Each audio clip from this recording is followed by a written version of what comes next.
विद्या भारती की online class में आप सभी का एक बार पुनः स्वागत है। हम कक्षा 9 के विज्ञान विषय का पाठ 8 गति पढ़ रहे हैं। आज हम ग्राफीय विधि से गति की समीकरणों का व्युत्पन्न करेंगे। गति की 3 समीकरणें न्यूटन ने दी थी। उन गति की तीनों समीकरणों का पहले प्रथम समीकरण का, फिर द्वितीय समीकरण का, फिर तृतीय समीकरण का हम व्युत्पन्न करेंगे। तो गति की पहली समीकरण होती है v बराबर u प्लस at। तो ये सूत्र किस प्रकार व्युत्पन्न हुआ इसके बारे में हम अध्ययन करेंगे। तो इस समीकरण को प्राप्त करने के लिए हम वेग, इसे बोलते हैं वेग समय संबंध के लिए समीकरण, या इसको गति की प्रथम समीकरण कहा जाता है। तो परीक्षा में वेग समय संबंध के लिए समीकरण के नाम से भी प्रश्न आ सकता है, या गति के प्रथम समीकरण का व्युत्पन्न कीजिए इस नाम से भी प्रश्न आ सकता है। तो इसको किताब में जो दिया हुआ है उसके अनुसार न पढ़ के आपको इस प्रकार से ही इसको ध्यान में रखना है और याद करना है। तो इसके लिए हम क्या करेंगे, इस समीकरण का व्युत्पन्न करने के लिए हम वस्तु जो कि एक समान त्वरण के साथ चलती है, मतलब एक ऐसी वस्तु का हम उदाहरण लेते हैं जो समान त्वरण से, समान त्वरित गति से चल रही है, मतलब उसका वेग समान रूप से बढ़ रहा है। मान लीजिए वस्तु है वो ए बिंदु पर है, ए बिंदु पर उसका वेग है वो u है। जब वस्तु ए स्थिति पर है तो उसका प्रारंभिक वेग है वो u है। अब ए से जब वो गति करना प्रारंभ करती है, समान त्वरित गति करती है, उसका वेग समान रूप से बढ़ता है, तो वह उसका जो ग्राफ है वो बढ़ता है ऊपर की ओर, एक सीधी रेखा प्राप्त होता है जो बिंदु बी पर उसका जो अंतिम वेग है, बिंदु बी पर उसका अंतिम वेग है वो v हो जाता है। तो प्रारंभिक वेग उसका u a पर और b पर उसका वेग बढ़कर क्या हो जाता है v। तो इसमें प्रारंभिक वेग जो है, प्रारंभिक वेग हम ao ले सकते हैं, dc ले सकते हैं। तो ao या dc बराबर हो गया u प्रारंभिक वेग। तो ao या cd या dc है वो क्या हो गया u, ये प्रारंभिक वेग हो गया। अंतिम वेग bc, अंतिम वेग ये जो लंबवत रेखा है वो मानी जाती है।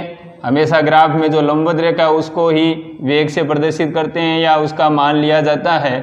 तो BC है वो उसका कितना है, अंतिम वेग है वो है v। तो अंतिम वेग BC बराबर है v। अब उसके वेग में जो परिवर्तन हो रहा है, वेग में परिवर्तन क्या हो रहा है, उसका CD वेग प्रारंभिक है, अंतिम वेग BC है। तो वेग में परिवर्तन होता है अंतिम वेग माइनस प्रारंभिक वेग। तो अंतिम वेग है BC और प्रारंभिक वेग है CD। तो BC माइनस DC या CD बराबर, तो BC है अंतिम वेग u, तो BD होगा। तो ये BD बराबर क्या होगा, BC माइनस CD। जब BC में से, अंतिम वेग में से प्रारंभिक वेग CD को घटाएंगे तो उसका मान है वो क्या आएगा, BD आएगा। और BD यहाँ पे क्या कहलाता है, वेग में परिवर्तन।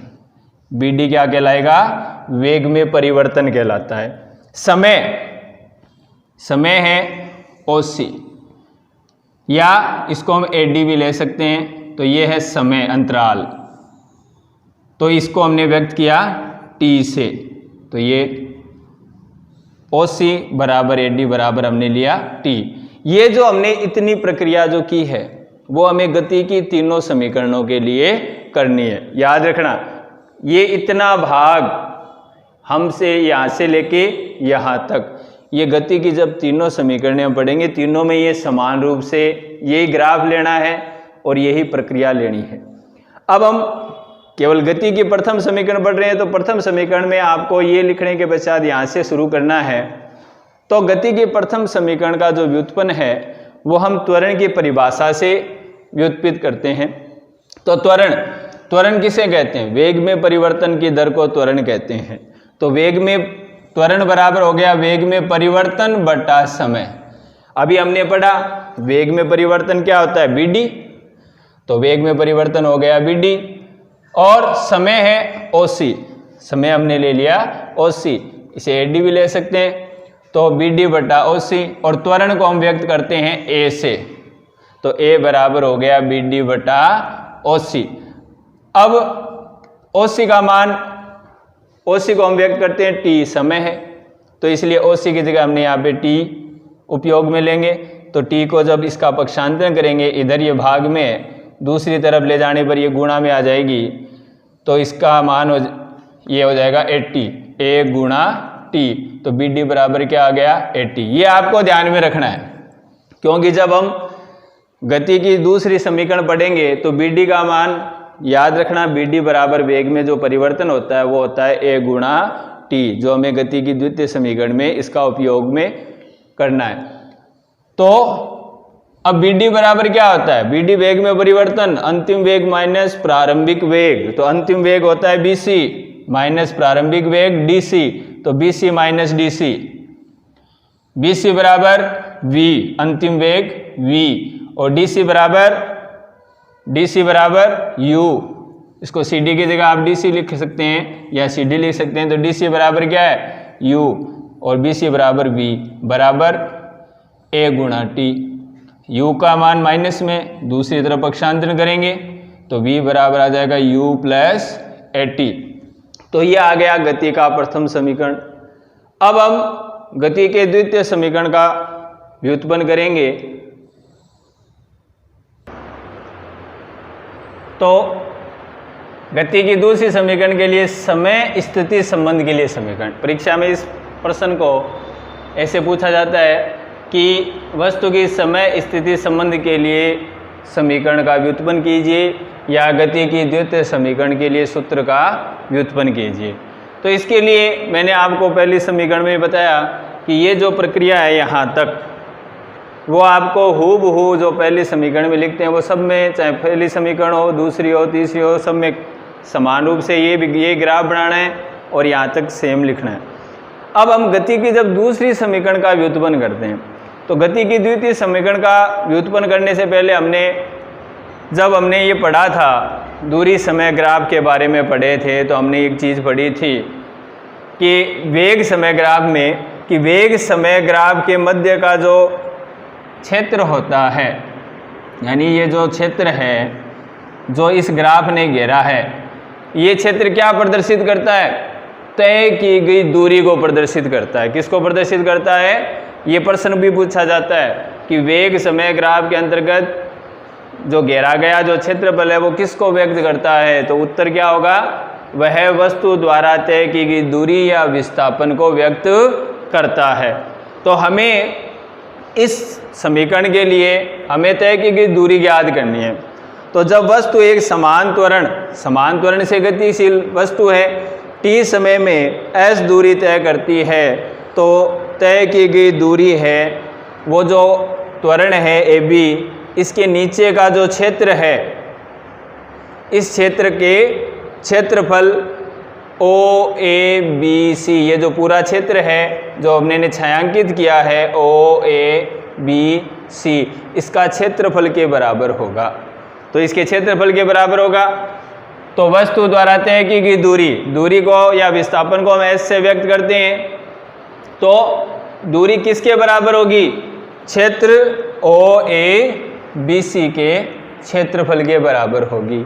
और जो OA, आप इस आकृति को देखें तो इसको हम दो भागों में विभाजित करते हैं गति की दूसरी समीकरण के लिए। एक तो ये आयत बन गया, आयत OADC, तो आयत OADC का क्षेत्रफल, और एक इसका दूसरा भाग बन गया ये समकोण त्रिभुज, ये है एक समकोण त्रिभुज ADB। तो इन दोनों का क्षेत्रफल जोड़ देंगे तो इस पूरी आकृति का क्षेत्रफल हमें प्राप्त हो जाएगा। तो आयत OADC का क्षेत्रफल प्लस समकोण त्रिभुज ADB के क्षेत्रफल का योग है वो किसके बराबर होगा, तय की गई दूरी के बराबर होगा। अब हमें इनके मान रखने कि S बराबर आयत का क्षेत्रफल का सूत्र होता है लंबाई गुणा चौड़ाई। तो लंबाई हो गई OA और चौड़ाई हो गई OC, तो OA गुणा OC, लंबाई गुणा चौड़ाई। फिर प्लस, ये प्लस का निशान, और समकोण त्रिभुज का क्षेत्रफल होता है 1/2 आधार गुणा ऊंचाई। तो 1/2 गुणा आधार, तो ये समकोण त्रिभुज का आधार क्या है? AD, ऊंचाई क्या है? BD। तो 1/2 आधार AD गुणा ऊंचाई BD। अब इनके मान रखने। OA है प्रारंभिक वेग u, तो OA है प्रारंभिक वेग u। फिर OC है समय t, प्लस 1/2 AD है t समय, तो AD की जगह आ गया t। और BD मैंने जब प्रथम समीकरण बताई तो आपको बताया था कि BD बराबर क्या होता है? 80। तो गति की पहली समीकरण से BD बराबर क्या होता है? 80 त्वरण। तो 80 मान रखा, तो S बराबर आ गया U गुणा T प्लस 1/2 T गुणा T, A स्क्वायर हो गया तो 80 स्क्वायर। तो ये गति की दूसरी समीकरण का व्युत्पन्न हो गया। अब हम पढ़ते हैं गति की तीसरी समीकरण का व्युत्पन्न। तो गति की तृतीय समीकरण, जिसे हम वेग स्थिति संबंध के लिए समीकरण कहते हैं। वेग स्थिति परीक्षा में वेग स्थिति के नाम से पूछी जाती है। तो वेग स्थिति संबंध के लिए समीकरण का सूत्र व्युत्पन्न कीजिए, या गति के तृतीय समीकरण का सूत्र व्युत्पन्न कीजिए। तो वही इस एक समान त्वरण के लिए गति का हमें ग्राफ लेना है, वही सारी प्रक्रिया करनी है। और जो हमने गति की दूसरी समीकरण में जो तय की दूरी ज्ञात की थी, हमने दूसरी समीकरण में ABCO का क्षेत्रफल ज्ञात किया, जिसको हमने दो भागों में विभाजित करके इसको आयत और इसको समकोण त्रिभुज मानकर हमने इसका क्षेत्रफल ज्ञात किया, जो तय की दूरी कहलाती है। तीसरी समीकरण में भी हम ABCO का क्षेत्रफल ज्ञात करेंगे, लेकिन जो ABCO है इसको, ये एक ऐसी आकृति है, एक समलंब चतुर्भुज। क्यों है?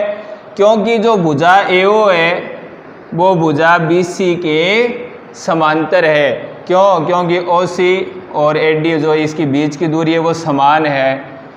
तो इसलिए हम इसको एक समलंब चतुर्भुज मानकर इसका क्षेत्रफल याद करेंगे। दूसरी समीकरण में आयत और त्रिभुज में विभाजित करके करते हैं, और तीसरी समीकरण के लिए हम ABCO को एक समलंब चतुर्भुज मानकर करते हैं। तो वस्तु द्वारा तय की दूरी बराबर क्षेत्र, क्षेत्र वही है जो दूसरी गति की समीकरण के लिए किया था। क्षेत्र OABC का क्षेत्रफल, उसमें हमने आयत और त्रिभुज लिए, इसमें हमने OABC का क्षेत्र को समलंब चतुर्भुज लेके किया है। तो समलंब चतुर्भुज OABC का क्षेत्रफल, और समलंब चतुर्भुज के क्षेत्रफल का सूत्र क्या होता है?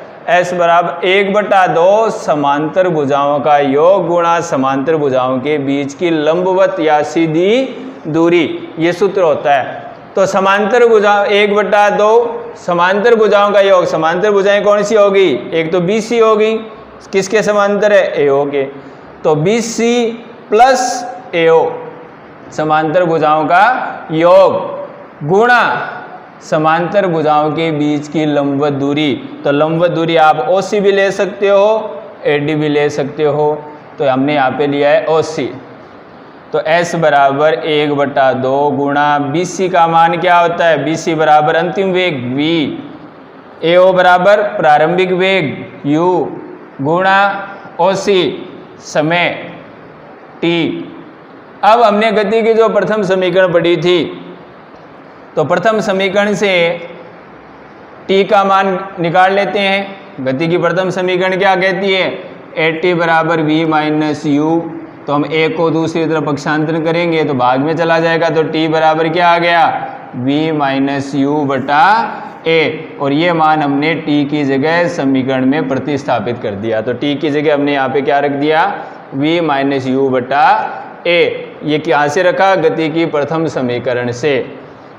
तो S बराबर आ गया 1/2 गुणा V प्लस U गुणा V माइनस U। अब जो भाग में 2 है और A है, इन दोनों का पक्षांतरण कर देंगे, ये इस तरफ भाग में तो दूसरी तरफ जाएंगे तो वो s के गुणा में चले जाएंगे, तो इधर हो जाएगा 2a गुणा s, क्योंकि a और 2 दोनों दूसरी तरफ गुणा में चले गए। तो यहाँ बच गया v प्लस यू और v माइनस यू। हम गणित में एक सर्व समीकरण पढ़ते हैं, a plus b a minus b बराबर होता है a square minus b square. तो यहाँ हो जाएगा 2as बराबर v square minus u square. ये है गति की तृतीय समीकरण। तो हमने 3 समीकरणें पढ़ी। गति की पहली समीकरण थी v बराबर u प्लस at, दूसरी थी s बराबर ut प्लस 1/2 at स्क्वायर, और गति की तीसरी समीकरण है 2as बराबर v square minus u square. अब हम अगले वीडियो में इन समीकरणों से संबंधित आंकिक प्रश्न के बारे में पढ़ेंगे, जो परीक्षा में ज़रूर पूछे जाते हैं, एक या 2 प्रश्न। तब तक आप इन तीनों गति की तीनों समीकरणों का अच्छी तरह अध्ययन करें। तीनों को उतार कर इनका सही ढंग से याद करना है, समझना है। तब तक के लिए धन्यवाद। जय हिंद, जय भारत।